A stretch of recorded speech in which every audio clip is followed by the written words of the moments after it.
You think you've seen tough? Try running a prison built to hold 700 women back in the 1950s, which now holds over 2,000 prisoners. Welcome to the global phenomenon, Surviving the Survivor. Here's your host, Emmy Award-winning journalist, Joel Waldman. What's up, STS Nation? Welcome to Surviving the Survivor. This is the show that brings you the very best guests in all of true crime. Part one of our deep dive into the Florida Department of Corrections, specifically Lowell, which is the main women's prison here in the great state of Florida. We heard from some women who lived, studied, and survived even Lowell Correctional Institution. Tonight, in part two, we're hearing from the man on the inside, John Debell. He spent 22 years working at Lowell, 35 years in the Florida Department of Corrections. He has seen the system evolve from overcrowded chaos to political controversy, and he is helping pull back the curtain on all that is going on at Lowell and some of these other correctional facilities in the Sunshine State. Welcome to John Debell. There he is. How you doing, John? Well, good evening. How are you? Doing well. Let's just get right into it, man. We had these three guests on just the other night, and I promised them I was going to bring you on. Number one, you're a different gender, same as me, male. And number two, you worked at Lowell, which is potentially where Donna Adelson is headed. You were there for 22 years. Before we get to any of that, this Women's Reception Center, that is where Donna Sue Adelson was sent from Leon County, and you are coming to us from Tallahassee. You know what? Before I even get to the Women's Reception Center, being a Tallahassean yourself, had you heard about Dan Markel, the murder of Dan Markel and the Adelsons? Is that something that you were aware of? A lot of people are surprised that in Tallahassee, a lot of people haven't heard of it. Just some pretty cursory knowledge with regards to the nature of the event. I can't say that it was startling after 35 years in the business. It would be surprising to hear anything that I've not heard already. The nature of the offense was a little bit startling in lieu of the amount of people that were involved in the case. From last recollection, I understand there's already been 5 people that have been committed or found guilty in the case. So, but conspiracy for hire is not uncommon. Yeah, and you see the people say to me, you work in news, you see a lot of ugly things. Well, if you're a corrections officer, your bedfellows each day are people who have committed these heinous crimes. But let's get back to so there's a thing called the Women's Reception Area. Kind of walk us through the steps now. So Donna Adelson is convicted. Apparently, Leon County wanted absolutely nothing to do with her, and within 12 hours, shipped her out of there to this Women's Reception Center. I believe it's in Ocala. What is this place? What happens there? As far as the Department of Corrections goes, before any inmate goes to a permanent facility, they have to go to a reception center where they are classified based on the nature of their arrest history, the risk that they pose to society, those types of things. And a reception center builds a profile for the inmate, and then we match that against the institution where they can best be served. Sometimes it's where they come from, sometimes it's not. With 5 female institutions in the state, and her custody being close, and I can explain custodies here again in a minute, she can only go to 3 of our institutions in the state for females. She'd be very limited by nature of the charge and the sentence.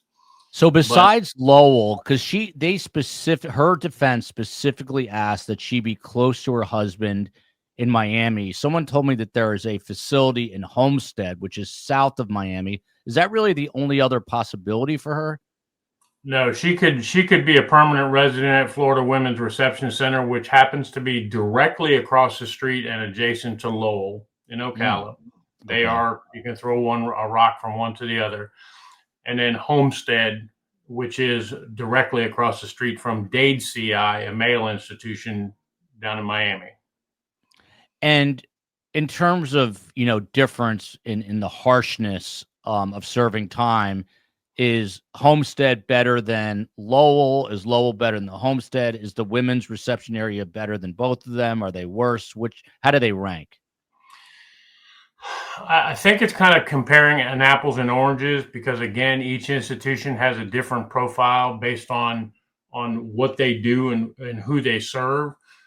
Each institution is responsible for having programs, either betterment programs, religious programs, pride and vocational programs, those types of things for the population to do better. A reception center is primarily their own job is to get that inmate classified within 7 to 10 days. And then they're sent where they can go. They can either go up to Gadsden, they can go across the street to Lowell, they could be a permanent resident at FWRC, could go to Homestead. So it is inherent to what the inmate brings to the system and that facility that matches. As far as the populations living in the institutions, it's a pretty deep pool of different behaviors, different charges, different age groups. Now, when we're talking about Donna Adelson being 75 years old, there's some limitations with regards there. She'll probably end up at Lowell because Lowell has a very dedicated elderly population dormitory set aside from the general population. I mean, they're in the general population, but that whole dorm is elderly qualified inmates. You know, one of I think she's another corrections officer that we had on who said it. And she was at Lowell. She was only there for 2 years. She was in corrections for 20, but left Lowell with PTSD. Let me stop right there. Does it surprise you to hear a corrections officer now suffering from post-traumatic stress disorder, having just worked at Lowell for 2 years? No, I've been involved in writing programs for the state with regards to dealing with mental health and wellness and resiliency for staff, because many come into the environment without really being familiar with what the prison environment looks like. The fact that they're going to be able to see things, hear things, experience things, either directly or indirectly, that can affect them adversely if they're not prepared for it. Someone sent me something fascinating. There are 3 inmates right now. These are the 3 oldest inmates that we know of, female, in Florida. Julia Rollins, she's 87, life sentence. Then you've got... I knew Rollins well. You did. Is she still with us? As far as I know, she was committed and spent the majority of her time at Lowell. Rather eccentric as far as her behavior, but not a problem inmate at all.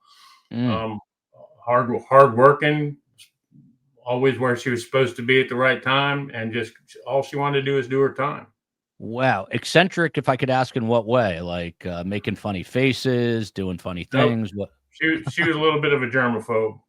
Oh. Carried a roll of toilet paper around with her, walked around, wiped everything off. I mean, she understood her environment probably better than anybody else, having been there, through a lot of the changes that Lowell went through at that time.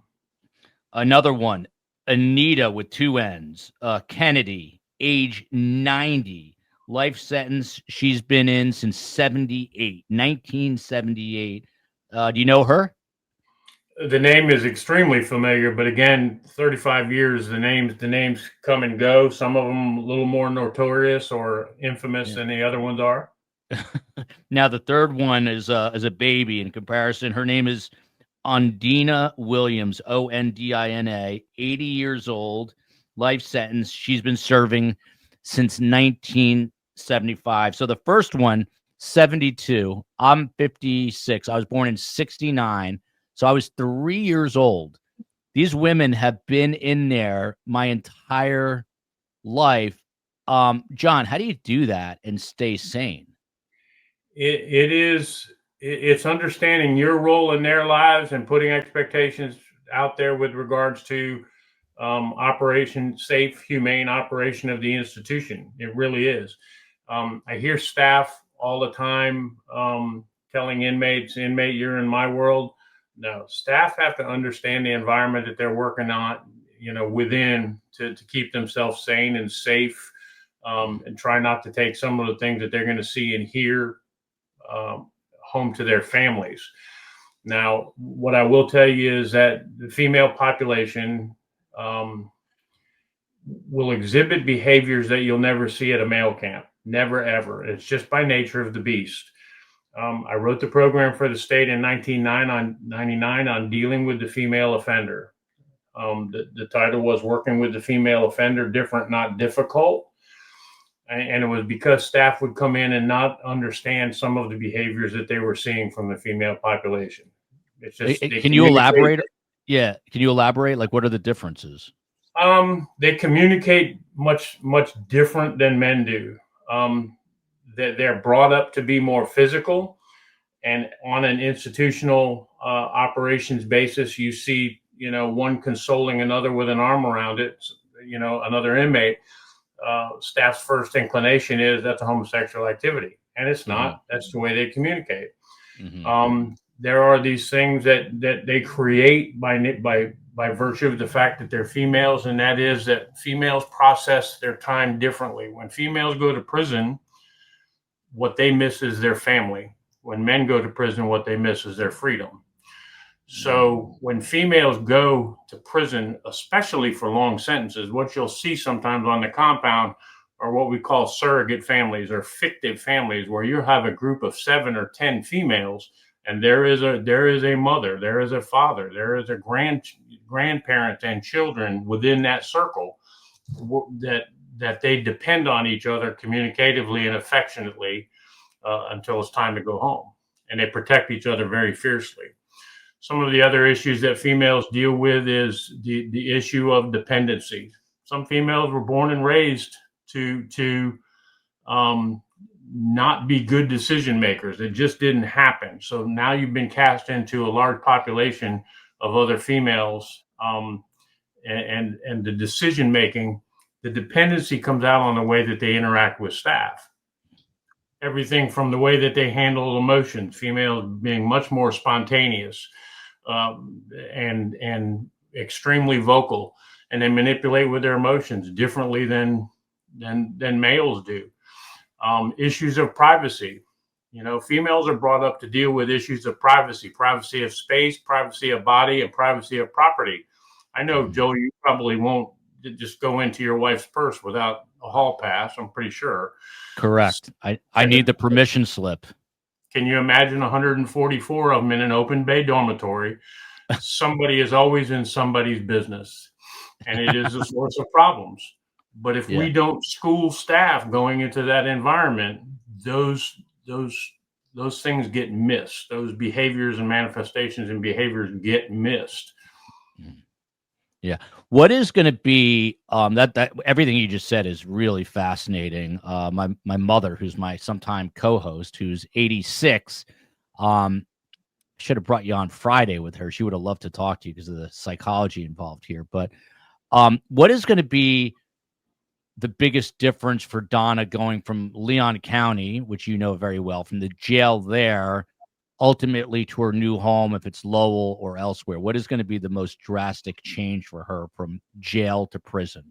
Well, there's a couple things. I think, the difference between a federal system, where she was housed at a federal or a county level, depending on where they come from, federal versus state, and the way that they are supervised, the amount of roaming freedom.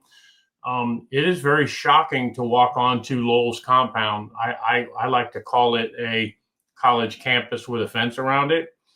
And because you will get inside the gate and walk that, and you're walking among, they're everywhere. And it is, for lack of a better way to say it, a controlled chaos. It is one step away from ignition just about at any time. So, officers have to be with the thermostat turned up for 8 hours per day, and be ready to handle that, even at a women's facility. And how do the female inmates respond to female corrections officers versus someone like you, who's a male corrections officer at Lowell for all that time? It's actually part of the program that we put together, and that is that female staff members have a more difficult time dealing with female inmates by virtue of the fact that they know each other. And what I mean is they know how the same the same gender and the same sex speaks and thinks. Female staff are less susceptible to be manipulated, whereas the male staff are much, much easier targets. And I give you a perfect example. I'm a third generation Sardinian. As an Italian, we grew up in a matriarchal society. You don't make the girls cry. So when that inmate comes up to you and she's boo-hooing about something that happened in the dormitory, it's important for staff to remember first, what is she first? Today she's an inmate first, okay? And you can't let that manipulation get in the way. Course of 22 years, I saw too many people catch the investigation train across the street and you end up either in jail or losing their jobs behind their inability to understand the population they're working with. So if I'm translating this correctly, women have the ability to, I guess, maybe more easily seduce, if that's maybe too hard a word, but use their feminine wiles with men in the way that they wouldn't be able to necessarily do that to another woman. It happens. I'd be lying if I said I didn't see a lot of them catch a ride out of there. There are markers, believe it or not, personality markers where somebody is either a susceptible target or I went 22 years and never had an inappropriate grievance or an allegation. How does that happen? That's a personality marker that you came in the gate with. Congrats to you. And look, I mean, there's always like that, that just goes back to Adam and Eve. There's a temptation, I think, between the sexes, but good for you for staying level-headed in there. Well, there's a scary part about that is, in that there are staff that walk in there and because they have no control at home, they think they're going to impart that onto a population of women that are incarcerated, and they think that the women are not going to tell. And here's what I'm going to tell you: they tell everybody. Yeah. Something you said earlier caught my attention. I live right near the beach in Miami, and I try to instill fear in my kids. Just not to be crazy in the ocean. So I always tell them when we go to the ocean, look, this is their home. This is where the sharks live, the whales live, the jellyfish live. We are going into their home, not the other way around. Is that sort of the same idea that you were talking about earlier with corrections officers saying, I run the show here? No, not really. It's the inmate's home and you're walking into it. Well, and I'm going to stick to that fact, and that is that the staff have to understand the language and the lifestyles that an inmate picks up after they come into the gate, after having been incarcerated there for a short period of time. It doesn't take long for them to acclimate. They're going to find somebody, and they're going to get tuned into what it's like to live here. But for the staff to be arrogant enough to think that they run it, I will be the first one to say they let us run it. And I know that sounds strange, because at any given time, just by virtue of staff to inmate ratio, they could take it anytime they want. I'm going to get it back. I'm going to call all my friends and I'm going to do it. We're going to get it back, and it could be messy. But at the end of the day, they let us run it because a large portion of them know that that's where they're supposed to be, and they just want to do their time and go home. Yeah. Going to get back to Donna in a minute, but what, I'm fascinated by your career choice. What drew you to a career in corrections? I like to tell people when I instruct in class, I'm running training, and that is, nobody wakes up in the morning and raises their hand and says, I want to go into a prison. I want to work in a prison. It's just not natural. Yeah. A lot of people end up there by accident as an intermediate step to something bigger and better. A lot of folks that are either on the road as police officers or, higher law enforcement use corrections as a stepping stone. We seem to be training other agencies' people. I actually believe it or not, was working in restaurants a long, long time ago. And one of the women that worked for me worked in human resources and says, you'd probably do pretty good out of the prison. Come on out. Didn't think it would last. And then 35 years later, here I am. And you did a public service. So, kudos to you. I was covering Brian Koberger, the guy now convicted of killing the 4 University of Idaho students, and I was able to get a tour of the Idaho Maximum Security Institution, which is a frightening place. And I'd been to prisons before, but just they let me in, and I hear that buzzer, and that gate swings open. Walk us, I don't think most people have experienced this, so let's just, for the sake of argument, say that Donna gets assigned to Lowell. So she leaves. It's literally across the street. Walk us through the first day Donna has at Lowell, if that's where she goes. I mean, is she walked over there since it's so close? She's buzzed in. Does she get clothing? Does she get assigned a cell? Tell us what happens with her. Yeah, she comes in. She'll come in the back gate at Lowell into an area called T&R. It's transfer and receiving. That's the only gate that comes in and goes out vehicle wise. Mm-hmm. She'll get off the bus and she'll talk to a receiving sergeant and a receiving officer and receive the things that she needs to, from clothing to toiletries to bedding to everything that she needs, and they'll get a housing assignment. Once she gets into a housing assignment, she'll report to that dormitory, whether it be an open bay dormitory. Now, Lowell is a mixture of open bay dormitories and 2-man secure cells. And when I say secure cells, they can be a confinement unit, or they can be doors unlocked, 2 people just in a room. Which one of those is she? I apologize for the interruption, but which one of those is she more likely to be assigned to? There's no telling. I've got lifers that have been living in open bay dormitories the entirety of their career, and I know she's got life plus 60, but that is a prototypical quad setup secure housing unit that has different styles. So there are some that would prefer to live in 2-man cells, okay, with the ability to to go and come out. That's general population, not a confinement unit setting. Sometimes that confinement word is a confusing thing for folks that don't work in the system. If I said you're going to confinement, that's 24 hours a day behind a locked door. Based on her history, having never been arrested before, she could end up in general population in an open bay dormitory, walking the compound to and from wherever she needs to go on the compound every day. So back to the first day, it's got to be horrifying. Also we look at things in our minds sort of one-dimensionally, but there's the smell, the sounds. Just take us through that first day. She gets registered. Does she get a new mug shot? What happens? When she goes to FWRC, Florida Women's Reception Center across the street, their reception process into the system, and I mean DOC as a whole, is intensive from that point, where she'll get her identification card. Now, every inmate that comes into the system gets a 6-digit number, okay? And that is your number for the entirety of your incarceration, up to the point in case if you ever get out, reoffend and come back, you get the same number, but this time you get a letter in front of it.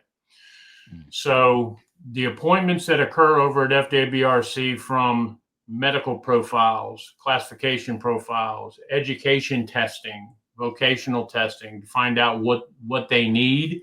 All of that assessment happens on the front end, but she will have a whole new set of appointments that occurs probably within the very first week, with classification and medical and mental health, all of those things.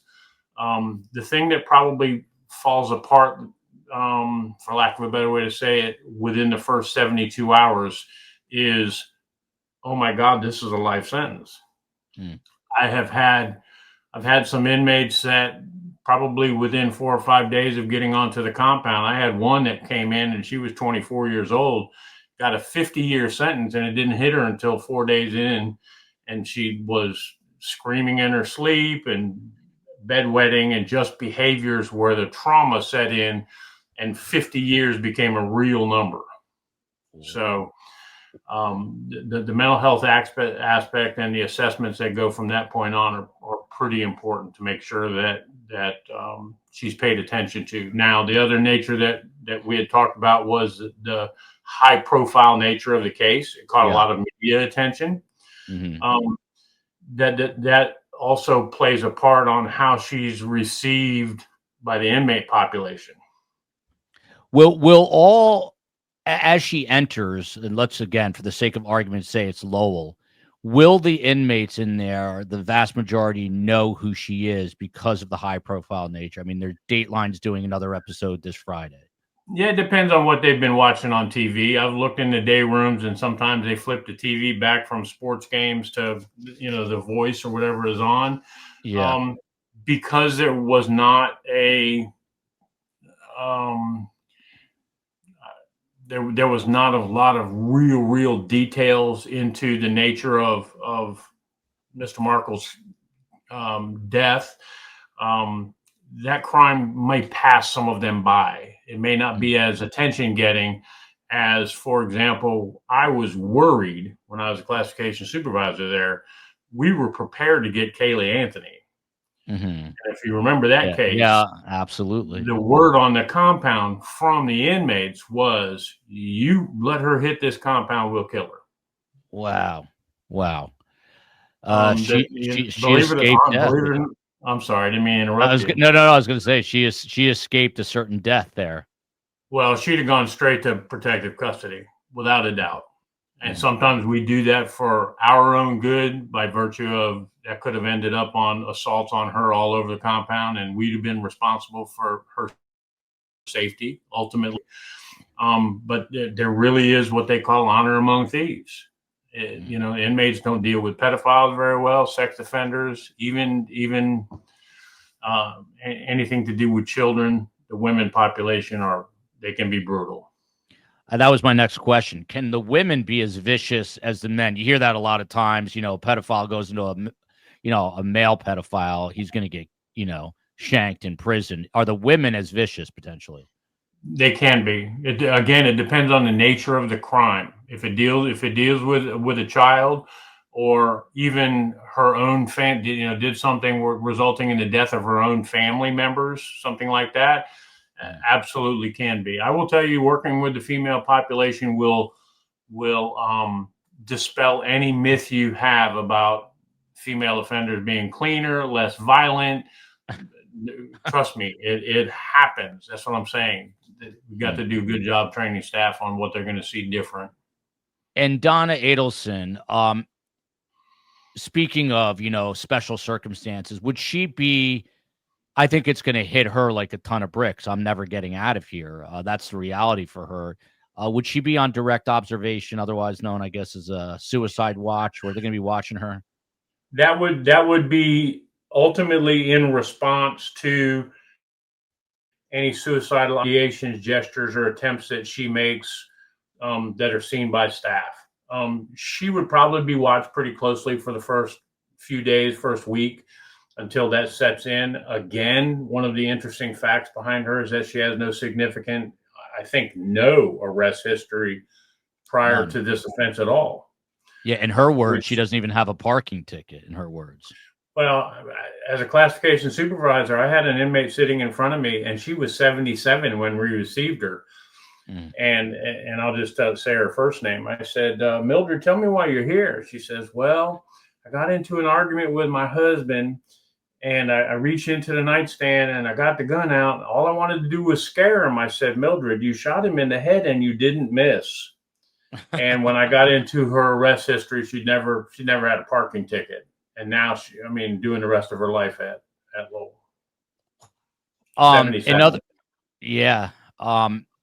So another issue here for Donna Sue Adelson, she lived in the same building as Alex Rodriguez, the baseball player who at one point had the highest salary in baseball. She comes from substantial wealth. They built it, her husband and she did, with a dental practice. The son, who was convicted, drove a Ferrari. You get the drift. They're living the high life. What kind of shock to the system is it going to be going into a place where she's a number?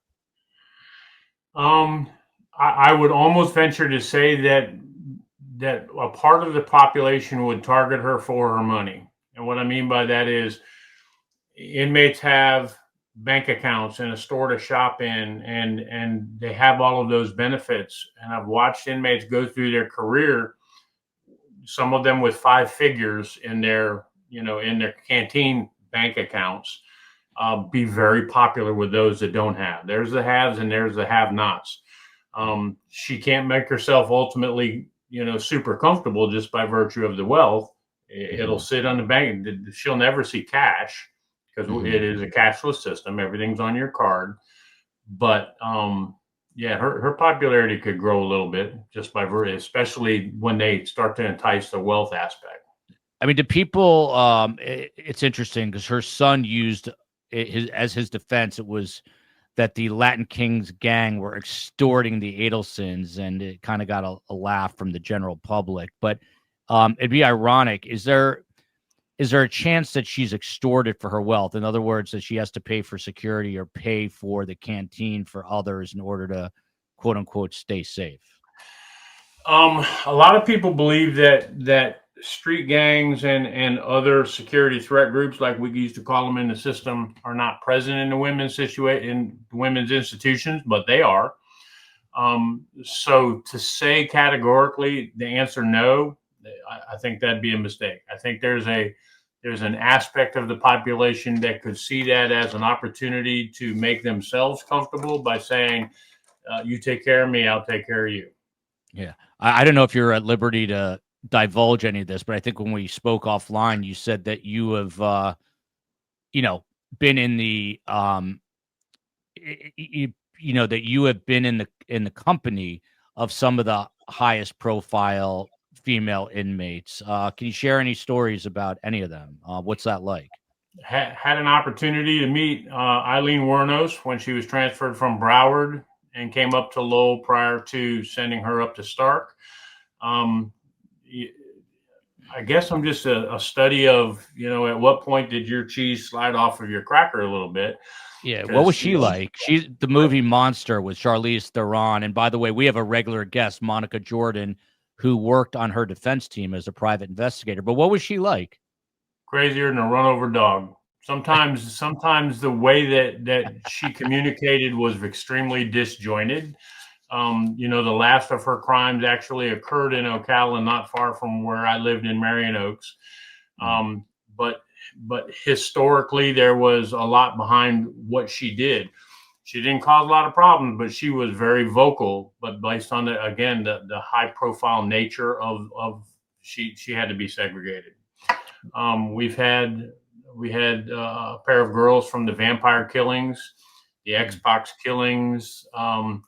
There was some killing of a young boy in Bellevue, Florida, that involved a 16-year-old named Amber Wright, who would have got the death penalty, except for the fact that she was a juvenile, and but she was adjudicated as an adult. So one of the behaviors that Donna come out with is they use the term in the press that she was a matriarch. Yeah. The elderly women sometimes walk that compound with a bunch of younger inmates following along, because she'll assume that matriarchal role. But it's going to be interesting to see how her classification shakes out, where they put her. I know she'd love to go closer to home down at Homestead, and the agency works pretty hard to try to keep people close, because she's got family, obviously, that can make that visit, and that's a ride from Miami. Yeah, no conjugal visits for Donna in the state of Florida, correct? Yeah, there is none anywhere. None. Back to Eileen Wuornos. Was she a scary person? Did you say to yourself, yeah, I could see this woman killing people? I have to say yes, because when you hold a conversation with her, she was, unless she was irate about something at the point, she was a little bit deadpan. And we have death row for females at Lowell. That's a separate unit over in T dormitory. And when you can look at somebody and look them in the eye and see whether or not there's a soul there, that can be a little spooky. How many women are on death row in the state of Florida? Actually, I think last count was 6 or 7. I know one of the recent cases that coincidentally was a murder for hire. She just had her sentence commuted to life, and she's back out in general population on the compound. Wow. I'm afraid to ask this next question, but can you share one of the scariest things over your 35-year career that you've witnessed? When you say scary, or do you mean shocking? Maybe just shocking, disturbing, scary? You pick your adjective. You pick male or female. Let's start with female. I'll get both from you. Probably was 2 minutes out from an inmate that was so desperate to harm herself and end her own life that she figured out how to do it off of a doorknob. I've seen some absolutely brutal assaults. I've seen situations where inmates will swallow batteries or razor blades and make regular trips to and from the hospital in town just to get away from that environment for the day, or a 2-day hospital stay.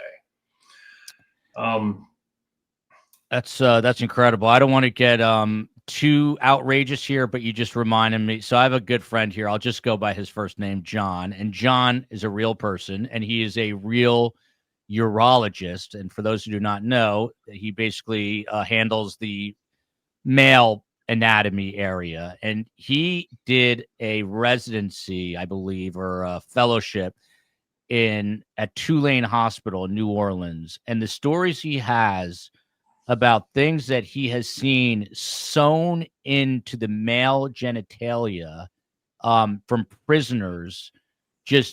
I think we had like a 9-hour conversation at a bar one night. The things that he was telling us, our group of friends, none of us could believe. But you're shaking your head that you've heard some of these stories. Oh, no. Yeah, I mean, you're just speaking my language. Everything from smuggling contraband in all forms and fashions.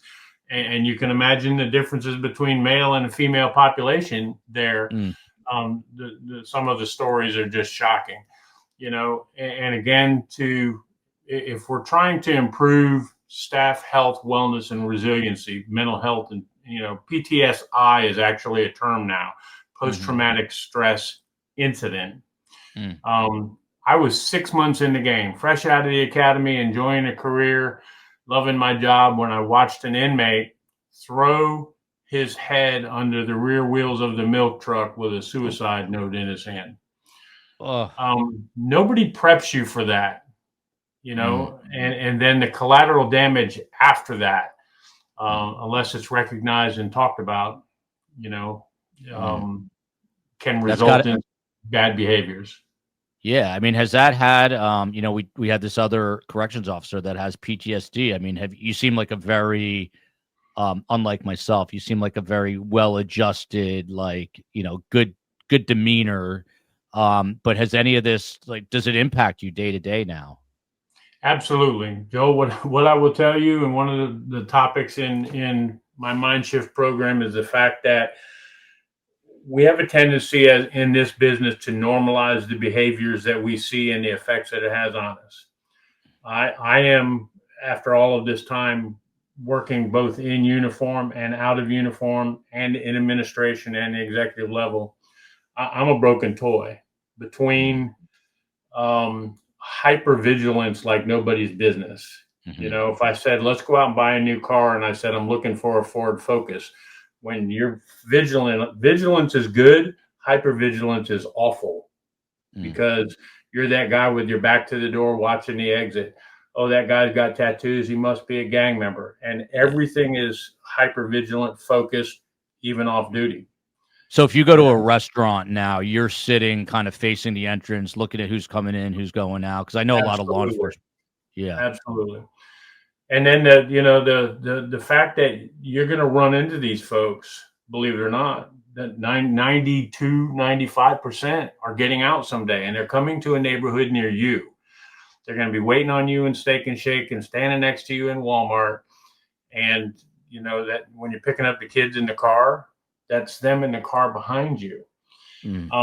So my lesson to staff is your interactions on the compound. How do you want those to go? Your interactions inside will dictate your interactions outside. Because I've had inmates call me up and go, I just want you to know I'm doing really well. You know, and thanks for treating me like a human being. Yeah. Or, I mean, or the opposite. And that's, you know, you bring up an amazing point. Like, I think because of the business I was in, still in, news, especially covering true crime, same things cross my mind. I go to Target and I'm thinking, yeah, this person literally could have been let out, you know, 3 days ago, but you're that, you know, on crack, so to speak. So, it's an interesting, I don't know, it's an interesting sort of malady to live with. But again, you were doing, you know, in my opinion, very important work. At Lowell, there's this story now about, and I think the Tampa Bay Times did an expose on it about the water. There's a firefighter academy that was using chemicals that seeped into the women's water supply. Are you familiar with this? I mean, it sort of speaks to the dehumanization of some of these inmates, that they would allow, you know, the government would allow these inmates to drink, you know, contaminated water causing cancer and stillbirths and all these other things, when they knew apparently that it was happening. I can't recall that particular incident because, believe it or not, the Florida State Fire College is directly across the street from Lowell. The fact that they share similar water from the water tower, I can't say that I remember that incident. I will tell you, however, though, that during my time at Lowell, we had multiple situations where water was affected, but we also had contingency plans in place to bring in potable water, or we had igloos in the dormitories, and with vocational staff on hand, it didn't go very long. Hell, there were times when storms came through where we lost water supply. Yeah. We had the water buffaloes out there, and we had a system going in. You know, the state deals with emergency plans in the event that these things have happened, and those plans exist because at one point we didn't do it right. Are these institutions safe during, obviously Florida gets hit hard with hurricanes. Luckily this year is not the case, but are they hurricane safe? If there's let's say a category, you know, God forbid, a 4 or 5 rolling in, what happens at these institutions? Each of the institutions, based on how old they are, their buildings are what we call wind rated. I have managed institutions where some of my buildings were only wind rated at 90 miles an hour. If that is the case and we are in the path of the storm, we are moving inmates. If you get onto Florida Department of Corrections website during a storm, you will actually see where we'll move thousands of inmates out of the path of the storm to another institution into what we call emergency beds until it's safe to go back. Because we've had institutions that have been devastated from storms, ripped roofs off, but the inmates weren't in them because we're ahead of the game. So these are like mass movements from one facility. It could be to a different part of the state potentially. Yeah, and they're not permanent moves, but you'll see the prison buses running up and down 75 and across I-10 and up 95. Especially your coastal areas where we have some work release centers and some lower custody camps. Those inmates are getting on a bus and they're going back somewhere until we get the all clear. Yeah, that's something I don't think a lot of people put into their calculus, but in the state of Florida, that's something you've definitely got to be considering. Obviously, one of the other issues I talked about off the very top is overcrowding. I mean, how big a problem is this? Are women becoming, I don't know, more depraved? Are there a lot more, I guess there's a lot more female inmates than they were expecting there to be in the 50s when they built this institution. But believe it or not, there's some sociological and psychological factors behind that. Judges for a long time were very, very hesitant to sentence females to the same time that they sentence males. I could stand a male and a female together with the same circumstances, same crime. Who got more time? 9 times out of 10, it was the dude. Mm-hmm. Okay. Because that's somebody's mother, or that's somebody's grandmother, or that's somebody's sister. And because they are the primary caregivers in most of the families that are still intact, judges were less apt to sentence. Since I've been working with the system, females generally never exceeded 8% of the total population, and that's a nationwide statistic. Which means that out of I think our last count was like somewhere in the neighborhood of 88,000, that you can only do 7.5% are females. And for that reason, because they didn't represent such a large portion of the population, we were treating them like they were men.